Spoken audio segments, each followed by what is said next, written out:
Hello dear student, welcome to Joshi sir math point. सभी बच्चे खुश रहें, मस्त रहें, तंदुरुस्त रहें। ठीक है।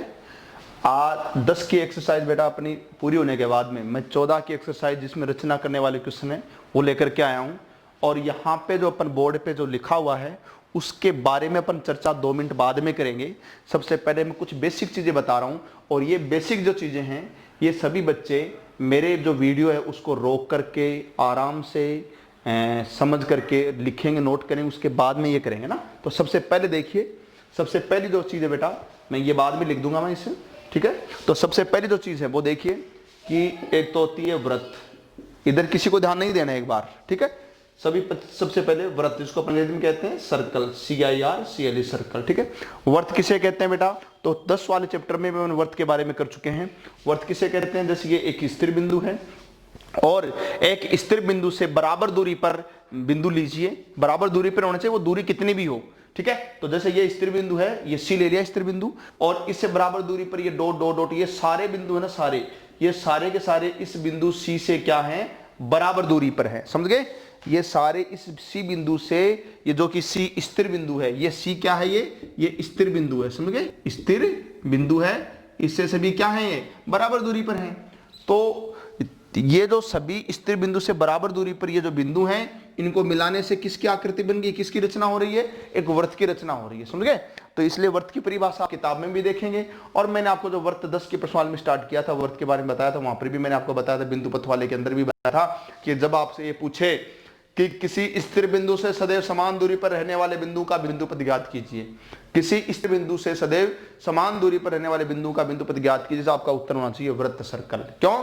ये स्थिर बिंदु है और ये इससे समान दूरी पर इक्वल डिस्टेंस पे है, तो ये क्या बना? एक वृत्त बना है। तो वृत्त की परिभाषा ही वृत्त का एक बिंदु पथ का क्वेश्चन बन जाता है। आपसे कोई ये कहे कि किसी स्थिर बिंदु से किसी कांस्टेंट पॉइंट से इक्वल डिस्टेंस पे रहने वाले पॉइंट्स का लोकस क्या होगा? What is locus of A point which have equal distance from a constant point?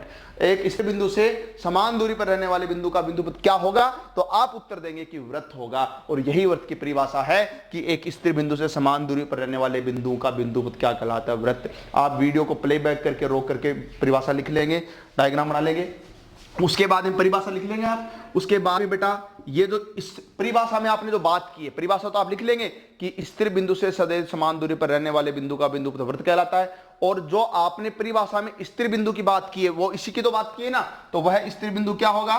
वह स्थिर बिंदु वृत्त का, बिंदु वृत्त का क्या कहलाता है बेटा? केंद्र कहलाता है।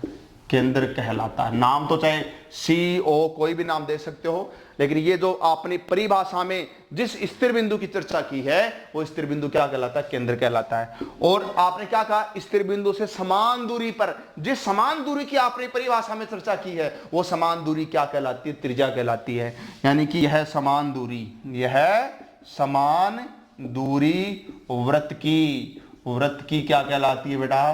त्रिज्या कहलाती है। त्रिज्या आगे लिख लेंगे, कहलाती है।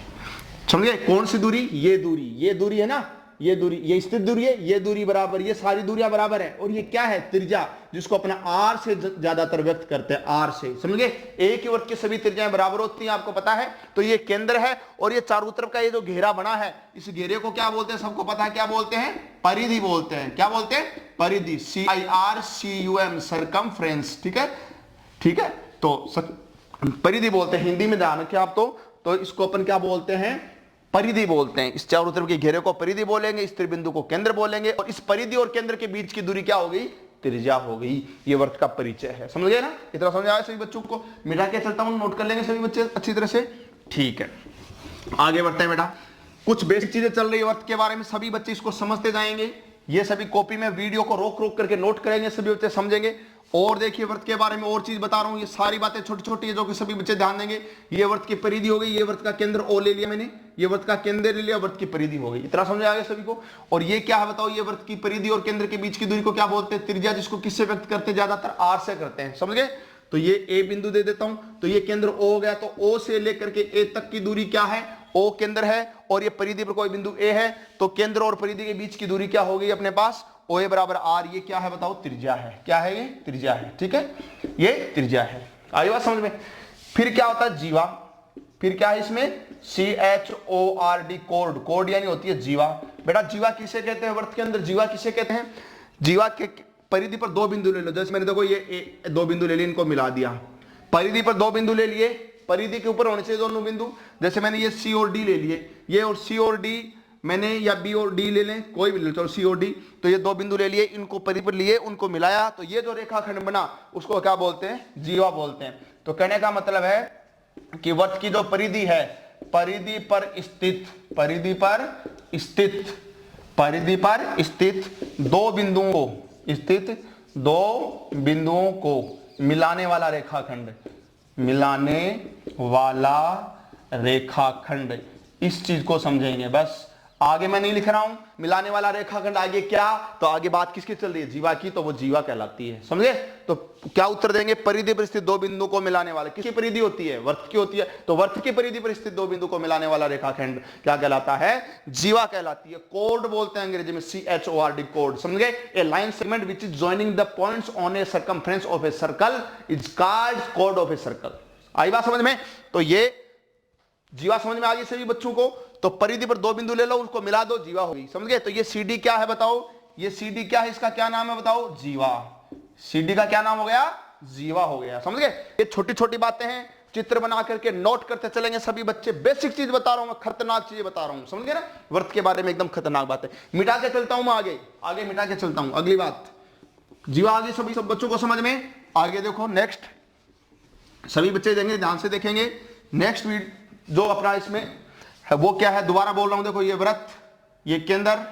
अब देखो ये मैंने परिधि पर दो बिंदु को मिलाया, AB, क्या बोलोगे इसको? अभी बताया था मैंने, क्या बोलेंगे? जीवा बोलेंगे।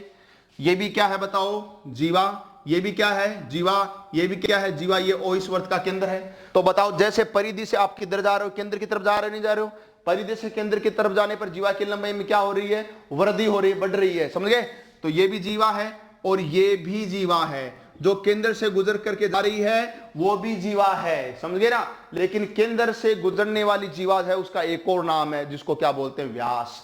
आपको बताया था मैंने कि जैसे मान लीजिए कि आप यहां से यहां तक की बात करिए, केंद्र O है, यहां से यहां तक की करें तो त्रिज्या R होती है। तो ये भी तो केंद्र से परिधि के बीच की दूरी, तो ये भी क्या होगी? R। तो R और R दोनों को मिला देंगे, पूरा पूरा व्यास हो गया। समझ गए ना? तो कहने का मतलब क्या है कि व्यास क्या हुआ? व्यास, व्यास बराबर क्या होता है? 2 गुना त्रिज्या होता है।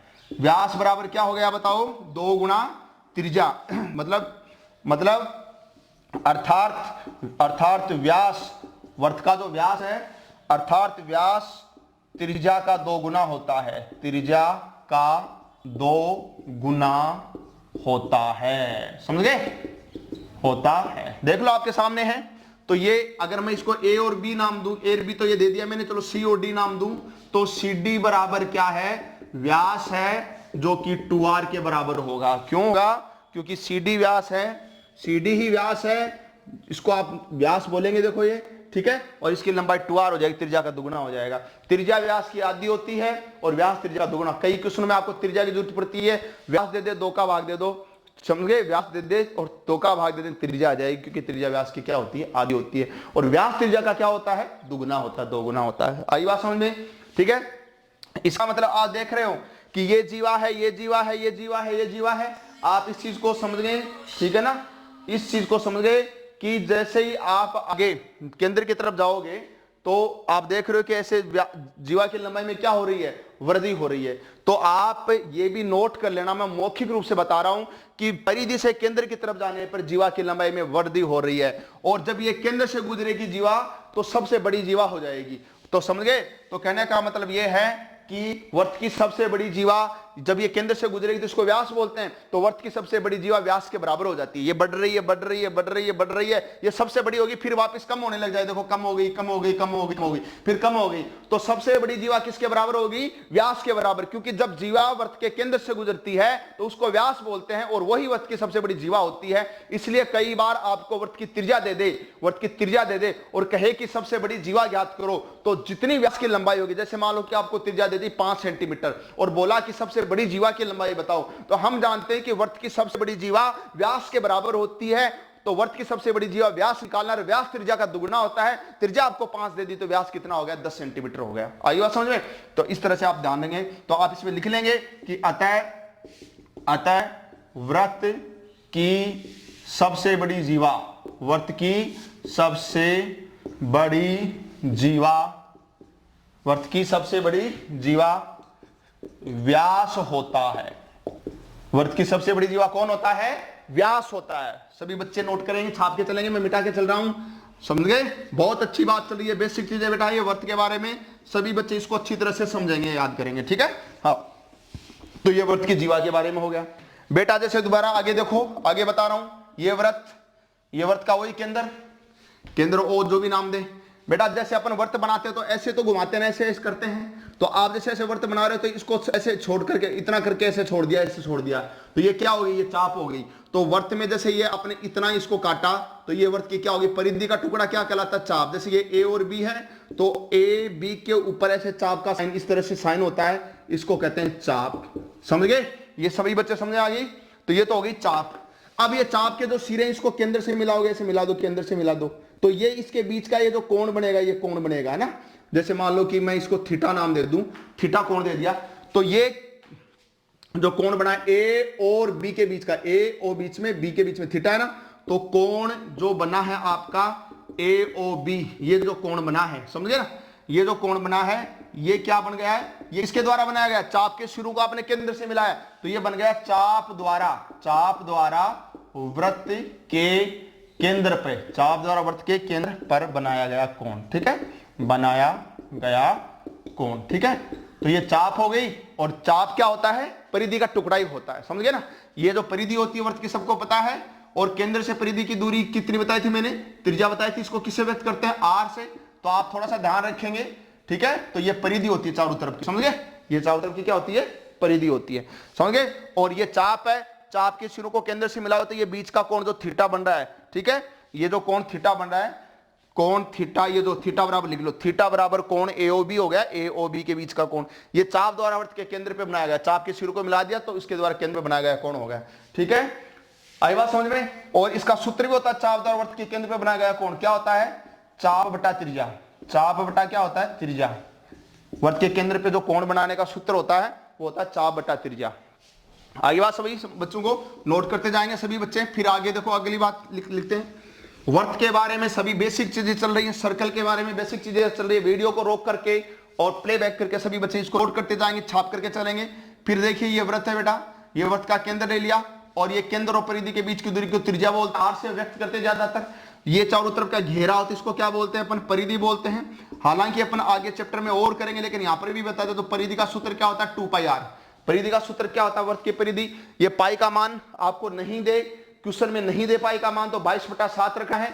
पाई का मान नहीं दे तब तो पाई वर्ग का मान 22/7 रखना है। और कई बार पाई का मान आपको क्वेश्चन में 3.14 ऐसे दिया हुआ होता है, तो वही रखना जो दिया गया है। नहीं दे तब 22/7 रखना है। आर त्रिज्या होती है, ये गुणा में है ही, तो 2 गुणा पाई का मान रख देंगे और मल्टीप्लाई में गुणा के अंदर आर का मान जो दिया गया वो, तो परिधि निकल जाएगी। परिधि जो होती है इसको, ये जो वर्त की परिधि होती है इसको परिमाप भी बोलते हैं, यही वर्त का परिमाप है। और ओब्लिक परिमिति भी इसी को बोलते हैं, ये भी ध्यान रखना। चाहे वर्त की परिधि बोल दो, चाहे वर्त का परिमाप बोल दो, चाहे वर्त की परिमिति बोल दो, पेरीमीटर बोल दो, ये तीनों एक ही चीज का नाम है। वर्त का परिमाप पूछे तो भी सूत्र परिधि का लगाना है, वर्त की परिमिति पूछे तो भी आपको सूत्र परिधि का लगाना है, ठीक है? और उत्तर में अगर त्रिज्या सेमी में दी है तो उत्तर के सेमी ही लगाना है। अगर त्रिज्या मीटर में दी है तो उत्तर में मीटर ही लगाना है। मात्रक मीटर है तो मीटर, सेमी है तो सेमी लगाना, स्क्वायर वगैरह नहीं लगाना है। कई बच्चे क्या करते हैं, जैसे उत्तर में सेमी आया ऊपर स्क्वायर लगा देते हैं। स्क्वायर बेटा हमेशा क्षेत्रफल में लगता है। ये तो जो परिमिति परिमाप है ये तो इस चारों तरफ का जो घेरा है इसकी लंबाई है, समझ गए ना? और लंबाई तो मीटर है तो मीटर, सेमी है तो सेंटीमीटर होती है, समझ गए ना? इसमें स्क्वायर वगैरह नहीं लगता है, इस चीज का ध्यान रखेंगे। फिर ये जो अंदर का ये जो भाग है पूरा, ये जगह है एक तरह से, ये जो एरिया है ये पूरा, इसको वर्त का क्षेत्रफल बोलते हैं। तो वर्त का क्षेत्रफल, वर्त का क्षेत्रफल का सूत्र क्या होता है बेटा? पाई आर स्क्वायर होता है। क्या होता है? पाई आर स्क्वायर। इसमें जो उत्तर आएगा उसके त्रिज्या सेंटीमीटर में है तो सेंटीमीटर के ऊपर स्क्वायर लगाना है, या स्क्वायर नहीं लगाते हो तो आप इसको लिख दो वर्ग और फिर लिख दो सेमी। अब वर्ग लिख दिया तो ऊपर आप स्क्वायर नहीं लगाना, अगर इस वर्ग नहीं लिखा तो सेमी के स्क्वायर लगाना है, और अगर आपने वर्ग लिख दिया तो सेमी के स्क्वायर नहीं लगाना है, और मीटर में तो वर्ग मीटर या मीटर का स्क्वायर लगाना है। ठीक है, क्षेत्रफल हो गया, परिधि वगैरह हो गई। ठीक है, सभी बच्चे इसको नोट करेंगे, याद करते जाएंगे। ये वर्त के बारे में सारी बेसिक चीजें एक साथ ही बता रहा हूं मैं, कुछ अपने आगे जो वर्त के त्रिज्यखंड के क्षेत्रफल, लघु त्रिज्यखंड के क्षेत्रफल वगैरह वो जो चैप्टर करेंगे उसके सूत्र भी आगे आएंगे, कुछ नॉर्मल यहां पर भी आ रहे हैं। ठीक है, आगे देखेंगे सभी बच्चे।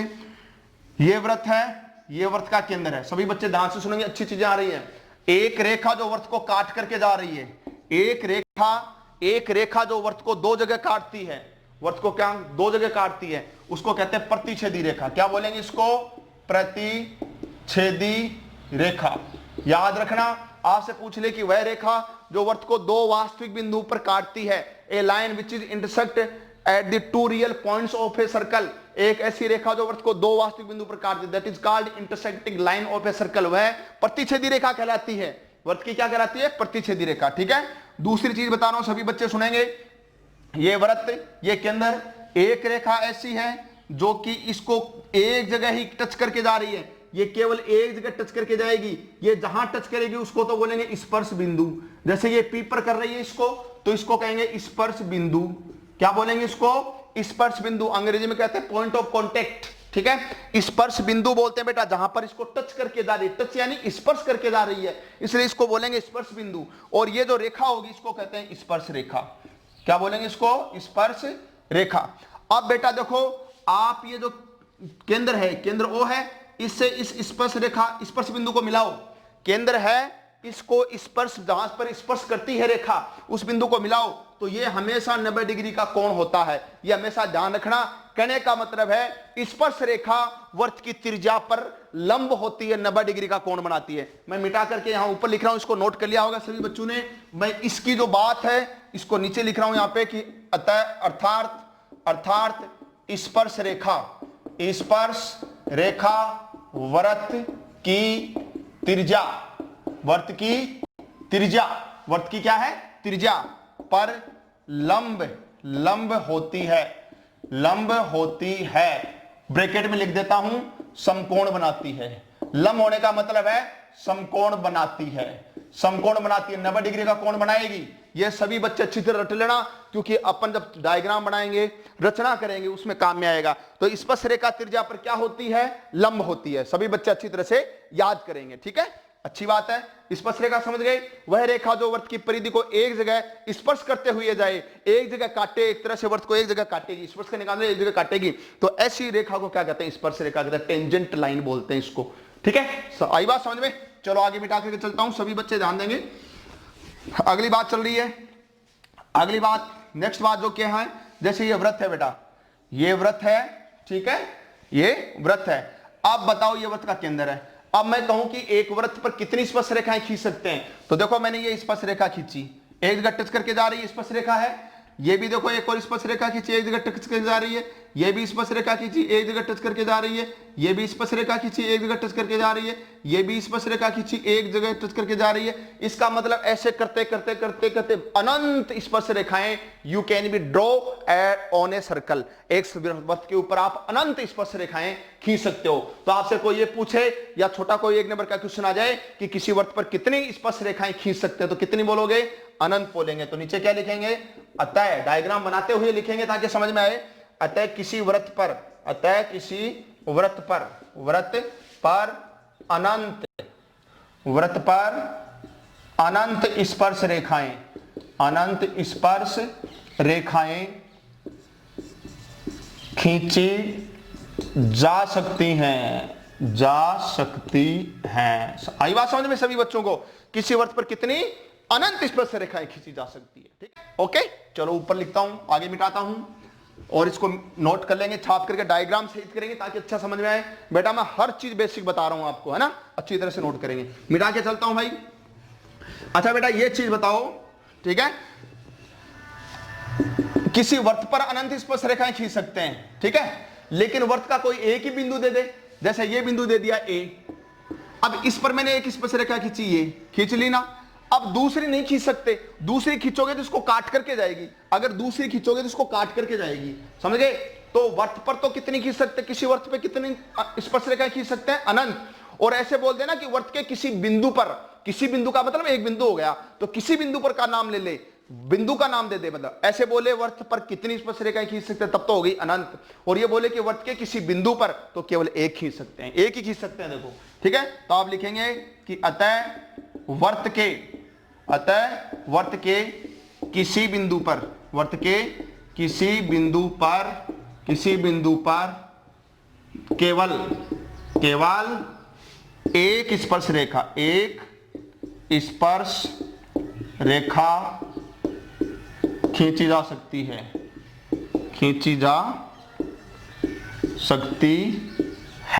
आगे बात समझे सभी बच्चों को। वर्त के किसी बिंदु पर केवल कितनी, एक स्पर्श रेखा, केवल एक स्पर्श रेखा खींची जा सकती है। सभी बच्चे नोट करके चलेंगे इस बात को, समझ आई बात आपको। फिर आगे बढ़ रहे हैं, देखो बहुत अच्छी बातें कर रहे हैं, अच्छी बातें कर रहे हैं वर्त के बारे में, ठीक है। चलो बेटा थोड़ा सा अपन आगे बढ़ते हैं। अब जैसे मानो कि एक छोटी सी प्रमेय भी है, प्रमेय भी आती है एग्जाम के अंदर, एक छोटी सी प्रमेय बता रहा हूं, सभी बच्चे समझेंगे, इसको याद भी करेंगे। सिद्ध करो कि वर्त के केंद्र से जीवा पर डाला गया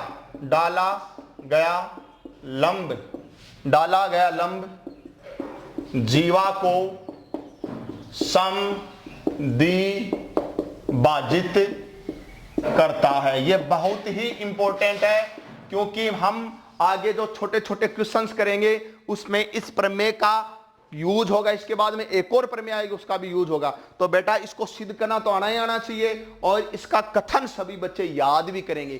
क्या है, क्या सिद्ध करना है, सिद्ध करो कि वर्त के केंद्र से जीवा पर डाला गया लंब जीवा को क्या करता है, समद्विभाजित करता है। तो चलो सबसे पहले ये वर्त लेते हैं, जैसे बोल रहा है वैसे, और ये वर्त का केंद्र लेते हैं, एक जीवा लेते हैं, जीवा का नाम ए बी दे देता हूं। बोलो कहां दिक्कत है, मैंने क्या कहा था, दिया गया में वही लिखते हैं जो क्वेश्चन में बोल रहा है। क्या बोल रहा है, वर्त केंद्र बोल रहा है, जीवा बोल रहा है, तो और लंब डाला गया तो लंब डालो।